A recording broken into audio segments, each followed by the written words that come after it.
All right. Well, hey guys, welcome back to the Legacymakers podcast. We are so excited to have you join us for this episode.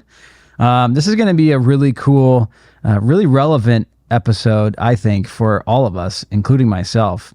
I'm super excited because a really good friend of mine is here with me I guess it's this afternoon. But Blaine Carver is here, and he's a great friend of mine. He's got a great family. He's a great leader. He's got a great handle on all things finances and markets and money and what it all looks like. And I'm just so excited to have you here, Blaine. And it'll be a great conversation. And I think there's going to be some takeaways too towards the end of what can we do. And so as you're listening to this, think about what does it look like to steward our legacy from a financial perspective. There's a verse in Proverbs that says, "We will leave, or a good man or righteous man leaves an inheritance for his children's children."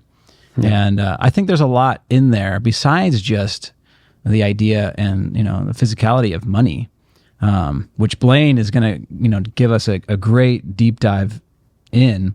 And so I'm just excited to have Blaine here. So Blaine, why don't you just introduce yourself? Thank you so much for being here, and just tell us a little bit about who you are, what you do, and where you're coming from. And well, thanks so much for having me on the podcast. I've really been looking forward to this, and right back at you, Ben. You've been a great friend to me, a leader in the community, in your church, and we're just really excited to dive into this conversation today. So thanks for having me on. Yeah, man. Thank you. So just a quick intro on myself. My name's Blaine Carver. I've been married for now 12 years. We're actually celebrating tomorrow. Oh yeah, the 4th, right? 4th of July. We're celebrating a week early. Dude, married to the love of my life, Kendall. Great day for a wedding. Yeah, exactly. Fireworks on our anniversary every year. So good.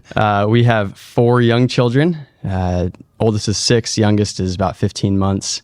And fun fact is, Ben and I live on the same street. Yeah. And we had our children both in our homes and about 12 hours apart. Yeah. So such a good story. Yeah. So Clive and Caleb are buddies. Yeah. Really quick, the story on that is because you guys had the same midwife. Yeah. I believe. Mm-hmm. Yeah. So funny story. We had Clive in our guest room and the midwife was there. And then it was like 11 a.m. and she's like, "All right, I got to go to my next appointment." And so she leaves and she just walks down the street to Blaine and Ken's house and delivers Caleb. So cool, man. But that's awesome. Yeah. So, anyway, what do you do? Tell us about your career, your job. Like, what are you up to? Yeah. So I've been in the finance industry all of my career since graduating college in 2013. Worked for the Bahnsen Group. We're based in Newport Beach, offices all over the country, and I serve as a private wealth advisor. So a lot of people refer to us as financial advisor, financial planner. Yeah. And serve about 70 families. Wow. A couple institutions. Yeah. But mostly families, and just help them steward wealth, invest their money, help plan for things like college, homes, vacation homes, retirement cash flow, tax planning, all of that. Wow. So yeah, amazing, dude. We cover the gamut. How would you describe the Bahnsen Group compared to maybe some of the other organizations out there? Yeah. So as far as size, kind of mid-size, right? We're not a one-man shop. We're also not a massive, broker dealer or wirehouse. I have about 100 employees. Wow. But I would say one of the things that we are heavily emphasize is just the personal relationship with our clients. And so it's not like we have this tech platform where you just become a client and things are kind of automated. We really think money is emotional and it should be treated with, a personal one-on-one relationship. So that's where I come in. So my primary role, I tell clients, is my job is to get to know you and really understand your goals, what you're trying to accomplish, your risk tolerance, how much, up and down volatility you're willing to stomach, what solutions you're trying to get after. And then, we have a whole supporting team of, investment committee. We have estate planners. We have, CPAs on staff, all those experts and specialists. I bring them in to kind of provide those solutions. Gotcha. Yeah. And the director or the owner is David Bahnsen, right? Yep, David Bahnsen. And who's David Bahnsen? Yeah, David is the most dynamic man I have ever personally known. So he's a prolific author. He's on podcasts. He's on CNBC and Fox Business quite frequently. And so, awesome. he's a couple of the most recent books are Full-Time Work and the Meaning of Life, where he actually, it comes at more of a theological angle of how God created us to work and for purpose and creativity and innovation, and how we need to use and steward those gifts that God has given us to create. And that can be in the workplace, or it can be, my wife is a stay-at-home mom. She's still creating and shaping, our children, and obviously doesn't get paid for that. And so talks about that. And then our investment philosophy is primarily that of dividend growth equities or stocks, which is, essentially, if you think of a home, you buy $1 million home and put a tenant in there, they might pay you $45,000 a year. Hopefully you're not going to be looking at Zillow every single day and checking the price, but you're more concerned with, is the tenant paying me every month? And then can I increase that rent after a year at a greater rate than inflation? And so that's essentially what we're doing with public stocks, is we're looking for stocks that pay you a dividend, so passive income, and then they're growing that dividend to outpace inflation. So that's the long and short of it. Nice. Thanks for sharing that, man. Yeah. Well, tell me, like how did you get into what you're doing? Like, what does it mean to you? Like, what kind of drives you within that? Yeah. So I'll go way back to when I was young Blaine in Alaska. I grew up in Alaska, and it's funny. I was talking to somebody the other day, and they look at me. I told them I'm from Alaska, and they go, "I've never met anybody from Alaska." And I'm like, I'm not some alien, some foreign species. But anyways, so growing up there, a very common career path, especially for a father, would be to work on the North Slope of Alaska. It's you only go to school for 2 years, get a technical associate's degree. Okay. And then you go up to the North Slope for 2 weeks. That's the oil fields. Okay. Work your butt off for 2 weeks, 90 hours a week. Yeah. But then you come home for 2 weeks and you're off. And you make pretty good money. And so what I saw happen as a elementary school kid is these dads would come home, and after being away from their kids for a couple weeks, and then all of a sudden they'd have a new truck or a new snowmobile or these new toys, which is totally fine if you can afford that. That's okay if that's your passion. But then I started talking to my friends, noticing that their parents would have marital issues, and a lot of it stemmed from the money issues. And I knew that, they were making plenty of money, so that finances should not have been an issue in their marriage. Like, what's going on? And I was like, what's going on? And so that just started this passion in me of how can I help people make responsible money decisions?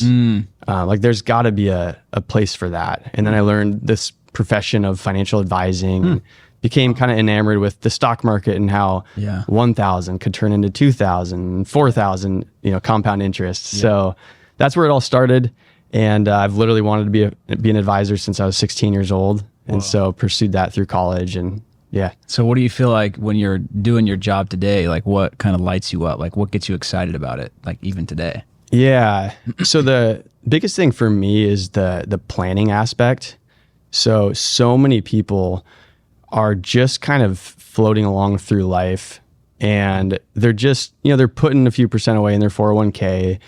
If they're generous or if they're believers, they might be giving some money to their church.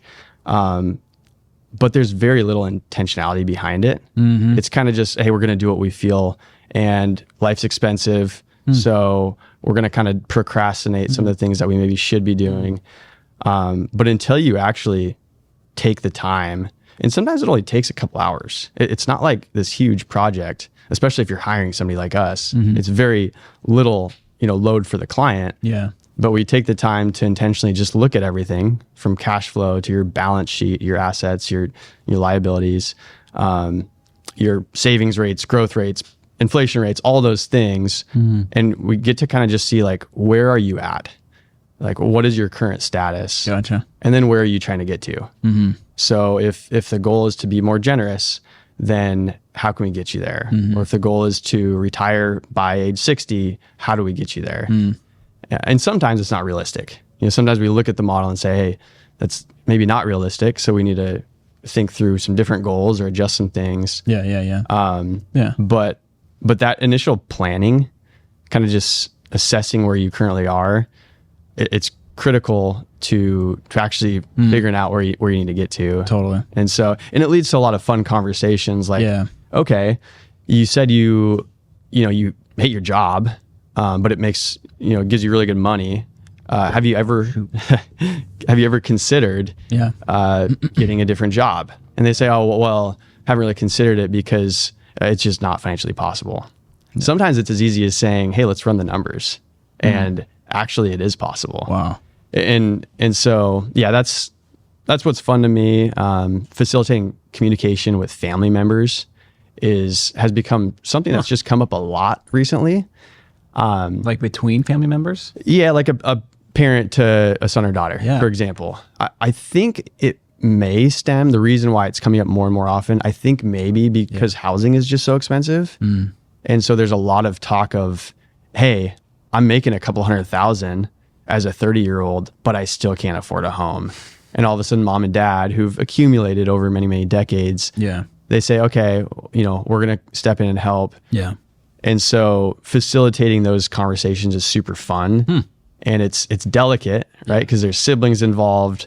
There's the parent's own financial situation involved. Super delicate. So it's been a lot of fun. I was curious too, as you were talking, I wonder what, maybe you could help us out. What would you say is like the average person's or average family's kind of the way that they handle money, the way that they kind of plan, like you were saying, versus like, what's like the ideal, like how you guys roll it out, how you guys work it and help, like, how would you like compare and contrast, like what's average, what's like ideal? Yeah. I mean, as far as what's average, financial literacy in America is very low. Yeah. A lot of people just don't know the basics about money or compound interest or how debt works and, how credit scores work and things like that. Nor they don't need to know all those things. Hopefully there's a baseline of education that everybody has. Yeah.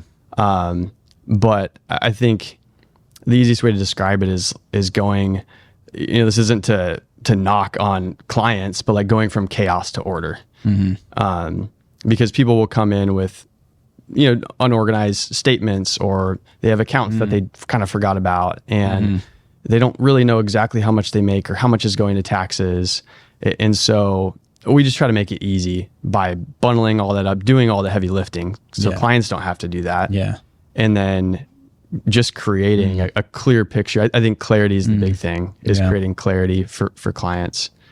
I was just thinking, it's kind of in my mind, it's comical because it's like, it's when someone doesn't know how much they make, it means they probably make enough to where they don't have to worry about it. Sure. Yeah, that's a good point. So it's like, I wonder, like, okay, like what is it like for a family who's like, okay, let's say they're tight, like they're pinching pennies, so like they know exactly how much they make and how much they don't make. Like where do you feel like there could be like a gap, and like what could be like a step like for a family that they could take to where they can really start getting a handle on, maybe they can move forward in that area of life to where it's like they're making progress. Yeah. So for that family, that's it's the first thing that comes to mind. It's actually really counterintuitive, but if they're not giving, I would actually say give on a regular basis. Well, and the reason I say that is because if you are not giving, and you feel like giving is a part of your values, but you're just like, I'm not making enough money right now. I think there's a mentality of like scarcity, right? Rather than abundance. It's like, okay, I need all of this, so I'm going to hold on to all of it, which I get. It's very expensive. We're sitting here in Orange County, California. It's insurmountable for a lot of people. Yeah. So the dollar amount is not important. But if it's $5 a week or $5 a month on a regular basis, and you see that come out, it's basically declaring I have power over my money. I have some control. because I'm going to willingly give this, and I still believe that God's going to provide for me. So that's the first thing that comes to mind. The second thing is, if you can talk to a professional. I know one of the frustrating things about my industry is that often people that don't have a lot of wealth say, I need help, but every person I talk to tells me I don't meet the minimums. And that's difficult, but there are people out there who can help on kind of the basics, or church organizations, people in churches that can help kind of get you on the right foot. Like you said, the word scarcity versus a mindset of abundance. How would you define the two? Like what would you say those look like, the mindsets? Like what does a scarcity mindset look like, feel like? What does it deal with? What does an abundance mindset look like, feel like, how to deal with? Yeah, I think a lot of it comes down to anxiety, especially like the scarcity mindset I'm talking about. And I get it. Our mindset of money is primarily ingrained in us in the first 18 years of life. So there's been some studies around this, but sometimes I talk to a client who's been in cash for a decade, like a couple $1 million in cash. And I'm sitting there like, oh, do you know how much that could have grown to if you just invested that? Wow. And I asked them, what did it look like growing up for you? And I usually already know in my mind, they either grew up dirt poor and didn't have anything. They're trying to hold on to it and control it. Yep. Or their parents maybe grew up through the Great Depression, and they kind of passed that on to their kid who might be my client. And so, that I would say that would be a scarcity mindset that can lead to financial anxiety, because I talk with, some clients or people who are interested in the Bahnsen Group, and I know they have enough money just based on their net worth and based on what they spend. They'll have plenty of money for the rest of their life. Yeah. But you talk to them and they're just fearful of everything, of the market, of, an extra, your transmission goes out and they have to pay a couple $1,000, and they think that's going to, set them over. And I have empathy for them because I know where it's coming from. But I try to move them into this mindset of more abundance, of the fact that you will be taken care of. Number one, if they're a Christian, we can talk about provision and how God is a provider. But even aside from that, just running the numbers and showing them that, hey, you're going to be okay. Yeah. I know this is kind of we're kind of gravitating off of the notes here, but this is actually really, really good. And I think really a really good conversation. Back to the idea of abundance, how can someone kind of begin to live into that mindset, even if it doesn't appear that it's possible? What is it? What is proactive action step, or maybe even starting with the belief? What is maybe obviously they might be anxious or they might be feeling a certain way, but is there a belief that they need to acquire, and then use that belief to then take action? Yeah, I would say the belief that you have agency, that you have the power, especially in America, in 2026. Yeah. We live in the greatest country on earth. 4th of July is coming up, 250th anniversary. It's a big one. But really, we do. We live in a society where there's free enterprise, and where, you can start a business, or you can find an extra job if you feel like you need that in this point of life. And you do have agency over your situation in life. It doesn't mean that everybody's going to be able to live in Orange County, California. Yeah. Right. It doesn't mean you're going to be able to get rich, which we can even talk about the desire to get rich and how that's not even biblical. But I would say just the belief that you have agency over your standing in life. That's good, man. Agency. Good stuff, man. Thanks for going down that rabbit trail with me. Thank you. It's fun. Yeah. Okay. So another thought that I had is just what's happening right now in the world of money. What's going on in the world and in the nation, and just obviously there's tons of buzz around different subjects, maybe AI and all that stuff. I know markets are always moving up and down, but I don't know, give families just kind of a general census, and then also provide your your consensus. Like, Yeah. what's your sense? Like, what is your, like, not like you're offering financial advice, but just give your judgment, give your sound judgment. Cause that's what, you're wise, you're wise and you're sound and you have good judgment. So it'd be good. Disclaimer. This is not financial advice. It's simply education. So I would say right now, we're at a point where the stock market has done phenomenal for really 3.5 years in a row. 2023, 24, 25, and then this year have been really just straight up and to the right. Dang. 2022 is a down year, but ever since then it's been up. Crazy. And there's been bumps in the road, like there always is. Yeah. But people have seen, if they've been investing in the stock market, they've generally seen their accounts grow quite a bit. Housing had a huge boom post-COVID. It's leveled off in the last couple of years, but people saw huge increases in the value of their homes.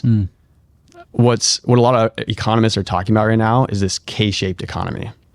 So the upper end of the K is basically people that have high incomes and primarily that own assets. So if you're in the stock market or own a real estate, they've seen their net worths, their standing in life go up. They're pretty happy. There's some inflation that people are disappointed by, but overall they're doing pretty well. But then there's this other 50% of the nation where it's the bottom part of the K, and they're frustrated. They're seeing the inflation, but they're not seeing any benefit as far as their wages aren't going up that much, and they don't have ownership in a home or stocks. And so their net worth has not increased. And so there's a bit of I would just say a growing divide among, I hate to use the word, but haves and have nots that you're starting to see. And it's just interesting and something our nation is working through. Interesting. What would you say is like your kind of sentiment, like around that idea and like that reality of like, I don't know. What do you have to say to it or about it? Yeah, I think to some extent that's always gonna persist. Maybe not as much as it has the last few years, but it's another reason to start saving young. I could show you a chart if you start at birth or start at age 18 versus start investing at age 45. It's a massive, massive difference. Wow. And so that's one of the things. It's crazy. We talked about housing a little bit earlier. That's something in the world of money that's a lot of people are talking about. Just as far as certain statistics, this is the least affordable real estate market ever. If you compare like average value of home compared to average income. And so that creates dynamics where, again, a really high earning 30 or 35-year-old is frustrated. Whereas a generation ago, it would have been easy for them to buy a nice home and, feel like they could provide extra for their kids. That's also causing a lot of baby boomers to give down payment or assistance, gifts to their kids for the purchases of homes, which has created kind of some intergenerational gifting dynamics.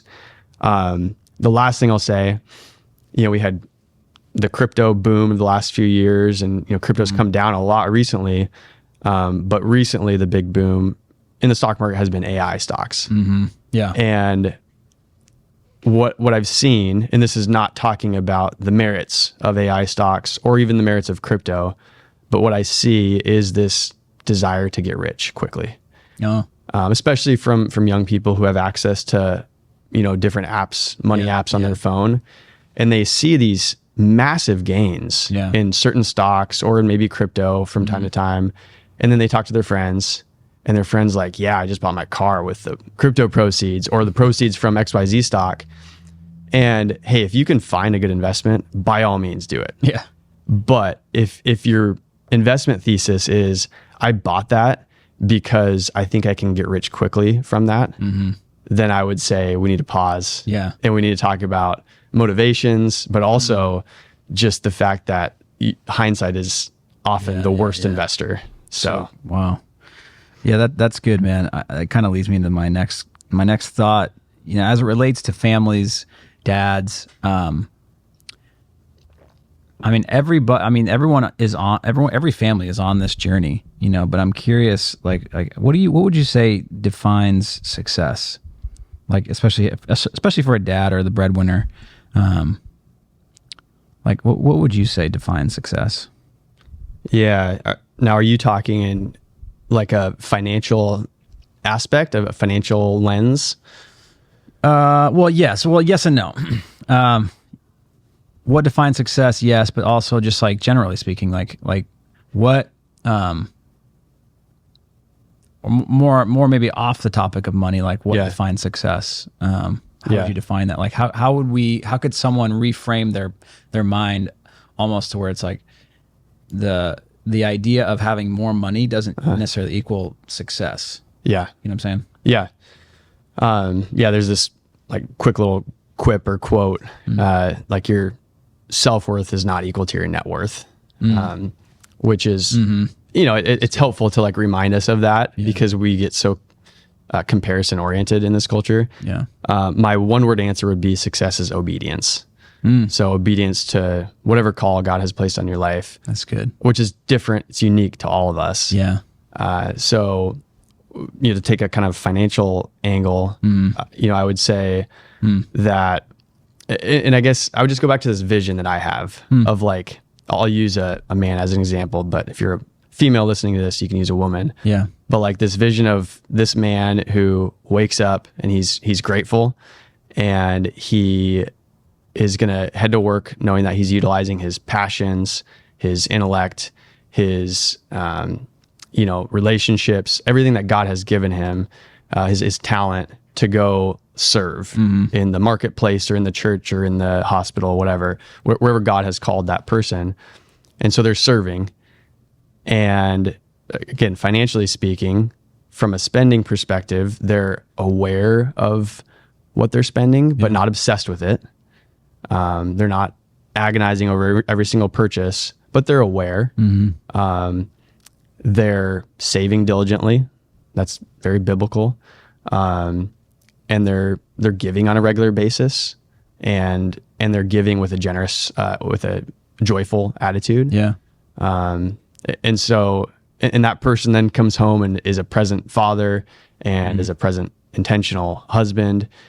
And it just creates this like virtuous cycle. Yeah. By utilizing the gifts that God has given us, those gifts result in wages or, if you're a business owner, right? And then you can use those to bless people with generosity, to provide for your family, to pay taxes, which nobody wants to do, but we should pay taxes with a grateful heart. So like that would be a successful steward to me, That's good, man. What do you feel like is like the challenge these days to like live into that,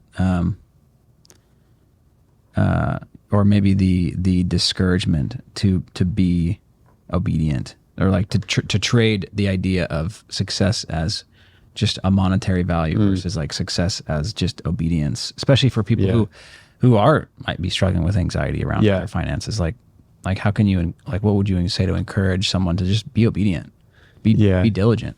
I mean, maybe just that, I guess. I think the hardest thing, I struggle with this, is just comparison and envy. That's good. And again, I'll go back to social media. It's just so easy to think that I wish I had what they had. I wish I went on that vacation. and then you peel back the curtain and realize, that's not really reality for most folks, and nor should it even be the desire of my heart.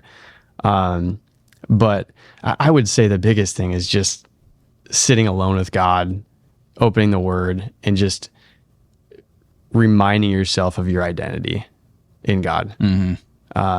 Because that allows you to kind of shut off the voices of the outside world that are telling you, you need to get rich and you need to start a new business and you need to do XYZ to be important and to have influence.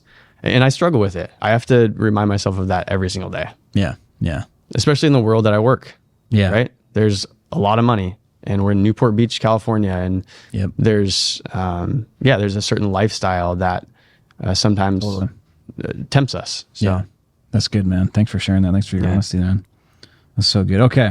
I kind of want to get into like the meat of this conversation. We talked about a bunch of stuff, really good stuff.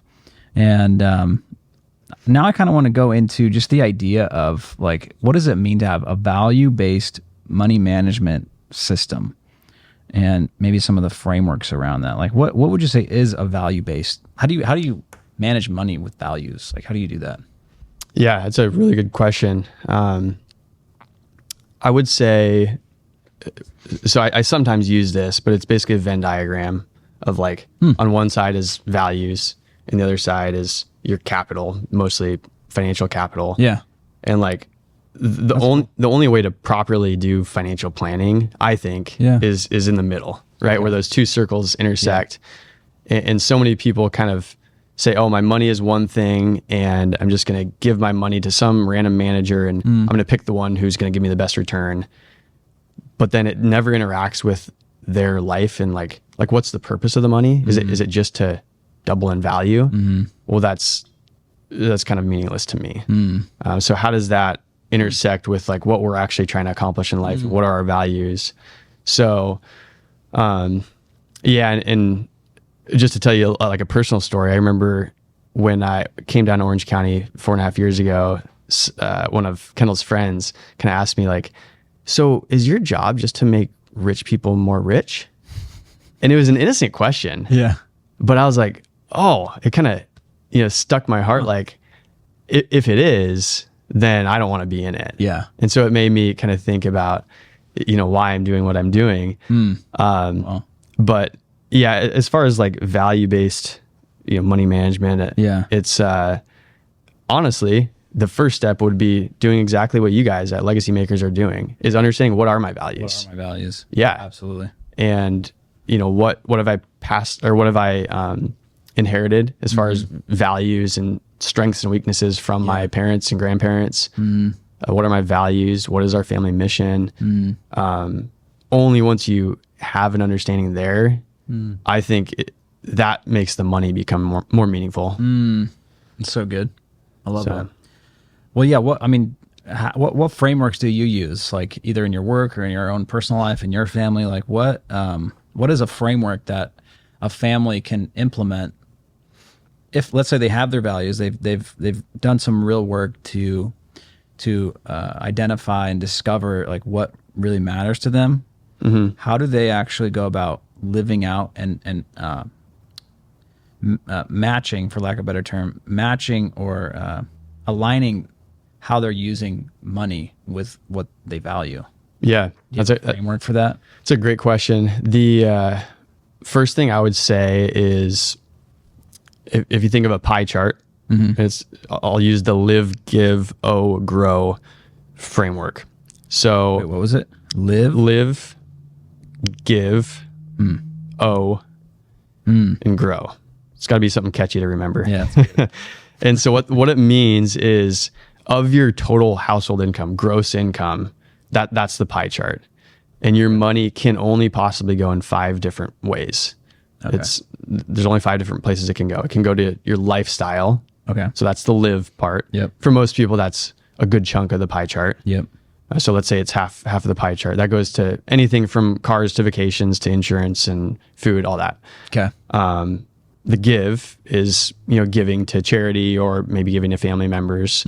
So is that important to you? Is that part of your values? If so, then it should take up a slice of the pie. Owe, well, there's 2 O's. So you owe debt and you owe taxes. Oh, okay. So taxes, obligatory, you have to pay them. Hopefully you're paying them. Yeah. Yeah. And not much else to say about that. It's going to take up a piece of the pie. But then you owe debt. Yeah. Which, there's obligatory interest payments there. Yeah.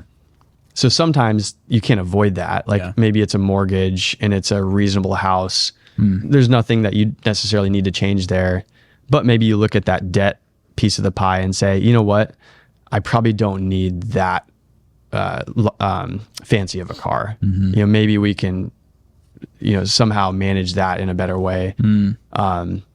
And then the last piece would be the grow piece, which is essentially saving. Gotcha. For investments or other things. So that's great. It's a good framework. There's a little bit of homework to do because you have to understand where your money is going. Yeah.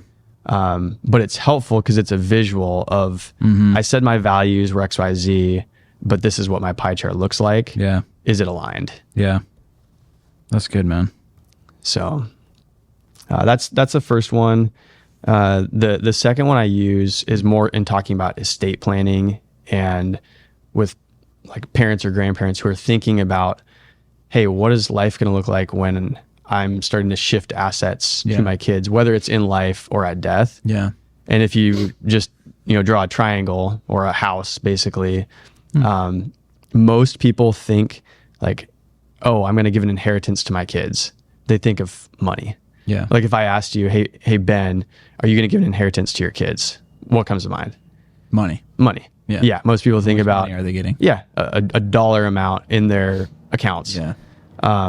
But from a biblical perspective, if you just give kids money without the proper training and values, etc., then that's good. It's likely to just vanish. Yeah. So it's likely to vanish, but also it's just a bummer from the standpoint of you want your kids to flourish. From a legacy perspective too. Yeah. So most people build that house, if you will. The foundation is financial capital, but it should be the opposite. So again, build the house. On the bottom for the foundation, you put spiritual capital. So like, are we properly passing on our spiritual capital, our faith in Jesus Christ to our kids? Once that is solid, then you can build what's called social capital. So things like hard work and delayed gratification and, discipline and all those things that make our kids function in society and flourish in society. And then on top of that is financial capital. Wow. If you do the spiritual and social capital well, the financial capital is not an issue. Yeah. You're going to be excited to give your kid whatever dollar amount it is. Yeah. Because you're like, my kid's going to steward this better than I ever did. But most people reverse those things. That's good. What did you say goes in the spiritual capital? Kind of just our faith, like passing on our faith. Yeah. So, and that's so good, man. I was thinking even praying too. Yeah, prayer. Yeah, passing on those praying habits. For kids, praying for your children. Yep. Yeah. Wow. That's so good. Those are really good. So you have the pie chart, the live, give, O, and grow. Well, actually, if you flip the G around with the O, it's log. That's the acronym. Oh yeah, I didn't think about that. And then the house, spiritual, social, and financial. What'd you call them? Capitals? Capital. Yeah. Capitals. That's so good, dude. Yeah. Financial capital is essentially your assets. Yeah. Yeah. I was thinking about the idea of, cause I have another friend who's very active in like the space of just wealth transfer. Yeah. And I mean, there's a lot of wealth that is about to be transferred or is going to be transferred here very shortly. Yeah. From one generation to the next, somehow, some way. Yeah. I read a report from NASDAQ years back that like the average, what was it? I think it was like familial wealth is generally completely spent by the third generation or something like that. Yeah. And it's just gone. Yeah, just gone. Or squandered. And we're talking about significant sums of wealth. Significant sums of money. And then I read somewhere too, like it's like 90% of millionaires are self-made. Something like that. Yeah. And I don't know, it just struck me as like really interesting because it's like you spend so much time and effort building money and building wealth essentially just for it to be squandered in 3 generations. And so it makes me ask the question, like, why? Like, why go through all that? Yeah. If it's just going to be gone, you're going to die, and then your kids might use it, and then your grandkids, they don't know what to do with it, so it's gone. Like, Yeah. they're just going to spend it or whatever, however much money it was, you know? It's a sobering thought. It's interesting. Yeah. And I know it's like, it's hard. It's hard, like, especially here in Southern California, it's like you have to like work your butt off to survive. But even generally speaking, it's like, how can, like, maybe it's for another time, but it's just an interesting thought to think about, like, how can we really steward not just the financial, but really the spiritual and the social capital elements of our family to where, yeah, it's like what we do with our money actually extends beyond 3 generations, but like really blesses and grows future generations for more than just 3, 5, 6, 7, 8, 9. That's an interesting thought. Do you have any like ideas around like, how do you do that? Like, how do you really plan for that? I mean, obviously the social and the spiritual capital is where it really happens, is the meat and potatoes. I don't know. I just started a book called The Legacy Life, and it's by I don't know if it's by the Hobby Lobby founder or maybe a son of the founder. Well, and I've just started it, so I'm not even halfway through. But one of the things he talks about is essentially, I kind of titled it the 150-year test. Whoa, nice. And he talks about how are we preparing our generations or the generations that come after us for the next 150 years. Because so often we just think about the next generation. Yeah. I'm like, okay, I need to steward this wealth so that it properly transfers to my kids. Yeah. But if you actually think about what is needed to pass your, you could say wealth or, social capital or spiritual capital, any of those things. How do we pass those things on to our generations that are 150 years from now? Okay, if we're going to do that, it's not about the money. Yeah. Yeah. It's about other things. That's right. Right? Like, so good. Yeah, there has to be a little bit of money to compound and stuff, but it's primarily about the communication among family members. It's about hard work. It's about discipline. Yeah. So that's the only way money's going to last 150 years. It's so good, man. I thought that was a cool way that he framed that. And Hobby Lobby is legendary for their generosity and for the way they've structured their business to keep it in the family. So I'm excited to kind of do a deep dive this summer on how they've done that. Yeah, that'll be cool, man. Yeah. Wow. That's so good, man. Thank you for sharing all that. That's kind of towards the end of what we wanted to talk about, but I just was curious, like, I'd love to hear like what, if there's anyone out there that, could use some of the work that you do and, could be interested in learning more about you and the Bahnsen Group, like what can they do to get in touch with you or meet with you or, like how can you be contacted? Yeah. I mean, you can contact me. I'm sure they can probably contact Legacymakers and you can get them in touch with me. But you can, the Bahnsen Group is BAHNSEN. So you can look us up, online and get my phone number there. My email is bcarver@thebahnsengroup.com. Nice. Pretty easy to get in contact with me. Sweet. And I love talking to people about this subject of faith and finances. It's been awesome. Everything in between. So even if it's a phone call to just like, hey, I'm thinking about this topic. And even if there's no interest in becoming a client, happy to talk about it. It's fun for me. That's awesome. So, I love it, man. Yeah. Anything else do you want to share? Looking at my notes here, like, gosh, we covered a lot, I feel like. Okay, good. Yeah. I love it. I would just emphasize communication. So you gave that stat of like 95% of wealth dissipates by the 3rd generation. Another book I was reading just heavily emphasized the clear factor in the families where the wealth did last until the 3rd generation. The primary glue was communication. So whether it was a religious family or non-religious family, interesting. If the patriarch and matriarch properly communicated, so that could be kids to their kids and the grandkids. And so, it could look like family board meetings, or it could be more informal, just like passing your values on. But oftentimes when we're talking about like significant wealth, it's often a business owner, right? And so, how do you properly transition that business? A lot of business owners will just, when they want to exit, they'll get an investment banker and they'll sell for the biggest dollar amount. Yeah. Which I understand that. Yeah. That's what most of us try to do with, to build wealth. Yeah. But also thinking about how do I prepare the next generation to either run the business or, inherit the money that comes as a result of the business sale. Yeah. So communication's huge. That's awesome, man. Something I've been inspired recently. Somebody sent me a book called The Family Board Meeting. and it's a short, easy read. Okay. But actually, all it's talking about is, as best you can, attempt to do a one-on-one date with every one of your kids once a quarter for 4 hours, no technology. And it convicted me because I've One-on-one date. Yep. With each of your kids. Yep. For 4 hours. 4 hours once a quarter. Okay. And that's essentially the message of the book. And it convicted me because I have 4 young children, and very rarely in the past have we done true one-on-one dates. I mean, they're still little though, too. Yeah, they're little for sure. Yeah.